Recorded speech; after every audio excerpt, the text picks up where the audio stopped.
Que la paix soit avec tous les enfants de Dieu. On se retrouve pour la deuxième partie de ce message important, capital même, qui a pour thème les conséquences de la vérité et du mensonge. Et dans la première partie, le Saint-Esprit nous a vraiment bénis avec des chapitres et des versets extraordinaires pour nous édifier, pour nous permettre d'évoluer dans la vérité. Et nous allons introduire la deuxième partie avec un verset, un chapitre qui est vraiment, je vais dire, peut-être il y a même des gens qui ont évolué pendant 30 ans, qui n'ont jamais entendu cette histoire. Il faut vraiment être une personne qui médite et à qui le Saint-Esprit révèle. Je sais qu'il y a aussi beaucoup qui ont déjà lu ce passage mais qui n'ont pas compris le sens. Et c'est dans Jude chapitre 1. Dans Jude 1, et nous lisons à compter du verset 9.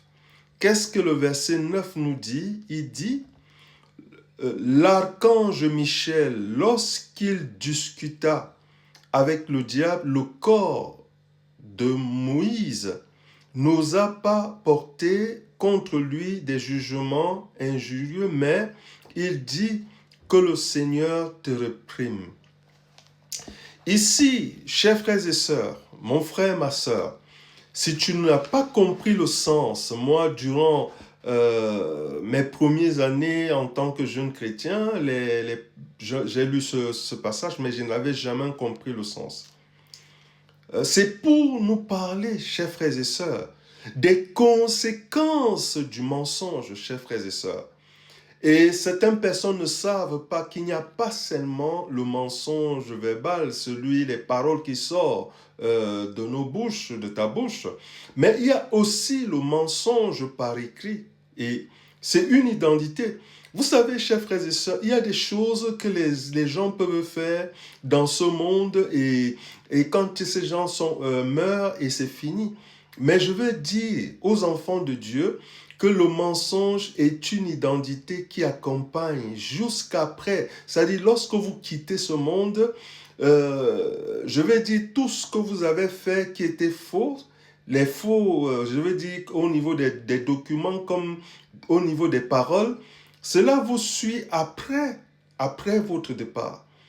Voilà pourquoi les enfants de Dieu doivent vraiment être prudents. Les enfants de Dieu doivent faire attention de ne vraiment pas se laisser. Parce que si le Saint-Esprit nous montre que notre ennemi, l'ennemi déguisé, il se déguise en mensonge pour dérober les enfants de Dieu. Et ici, ce que nous venons de lire, chers frères et sœurs, est-ce que vous savez que Moïse, à qui le Père parlait, bouche à bouche, qui contemplait la gloire de Dieu, mais est-ce que vous savez que lorsque Moïse a quitté ce monde, l'ennemi est venu discuter le corps de Moïse? Pourquoi l'ennemi était venu discuter le corps de Moïse? Le Saint-Esprit te le révèle. Pourquoi? Parce que quand la fille du Pharaon avait pris l'enfant, Moïse, qui était dans un panier, qu'est-ce qu'elle a fait? Puisqu'elle n'avait pas les parents de Moïse, elle a donné une nouvelle identité à Moïse. Cette identité que la fille de Pharaon avait donnée à Moïse n'était pas sa vraie identité. Donc Moïse, ayant passé une partie de sa vie en Égypte, et vous savez que le royaume de l'Égypte à cette époque était gouverné par l'autre monde. Donc ça fait que quand Moïse a fini, accompli sa mission, l'ennemi est venu pour réclamer le corps de Moïse, pour dire que non, que Moïse l'a appartenu, que Moïse l'a servi, vous voyez. Donc mon cher frères et sœurs, vraiment, s'il y a une chose qu'il faut éviter, fuir, c'est le mensonge. Parce que c'est un ennemi qui ne disparaît pas.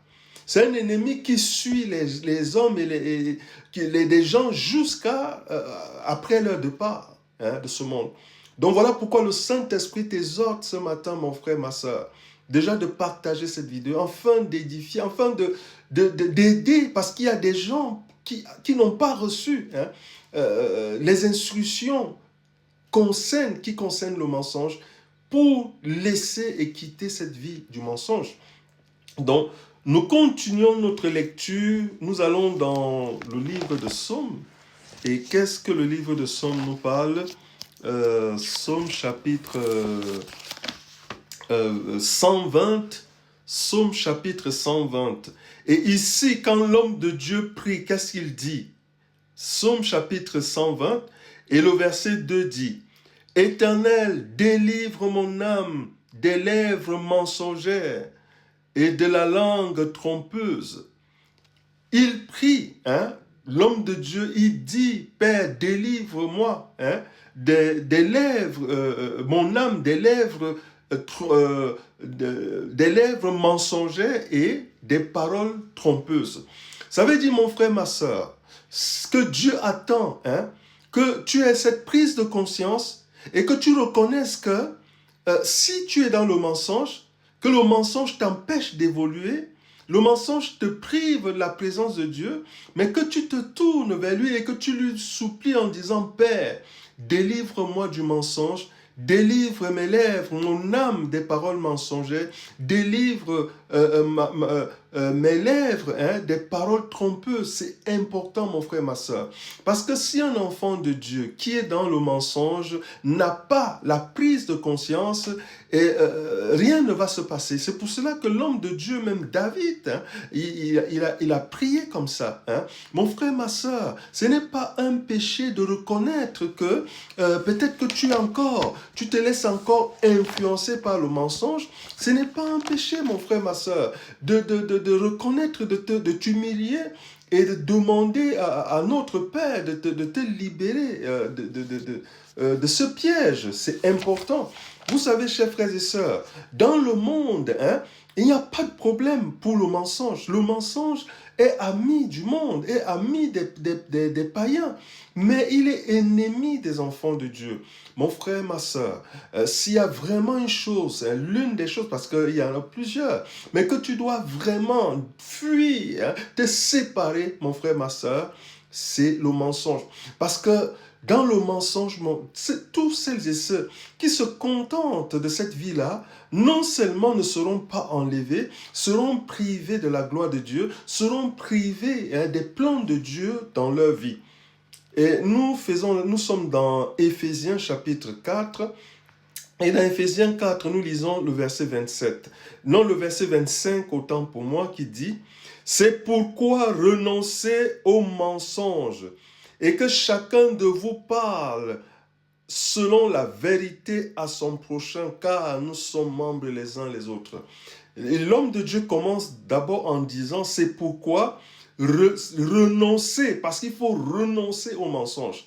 Il ne faut pas dire: ah, je vais diminuer. Non, on ne diminue pas. Parce que même s'il y a encore le 1% de mensonge dans ta vie, quelque part, il y a encore tu laisses cette brèche ouverte pour l'ennemi. Donc, il faut te séparer définitivement. C'est pourquoi renoncer au mensonge, c'est important. Nous continuons notre lecture dans Romains chapitre 8. Et qu'est-ce que la parole de Dieu nous dit dans Romains 8? Dans Romains 8, et nous lisons Romains chapitre 8, et Romains chapitre 8, et nous lisons le verset, Romains chapitre 1, autant pour moi. Romains chapitre 1, et nous lisons le verset 27 qui dit: « Eux qui ont changé la vérité de Dieu en mensonge, qui ont adoré et servi la créature au lieu du Créateur, qui est béni éternellement. » C'est ce qui se passe dans le monde. Ils ont changé hein, la vérité de Dieu en mensonge, et ils ont adoré et servi la créature au lieu du Créateur qui est béni éternellement. Je vous demande aussi de faire la lecture vous pouvez noter Jean chapitre 8, et vous lisez à compter du verset 44.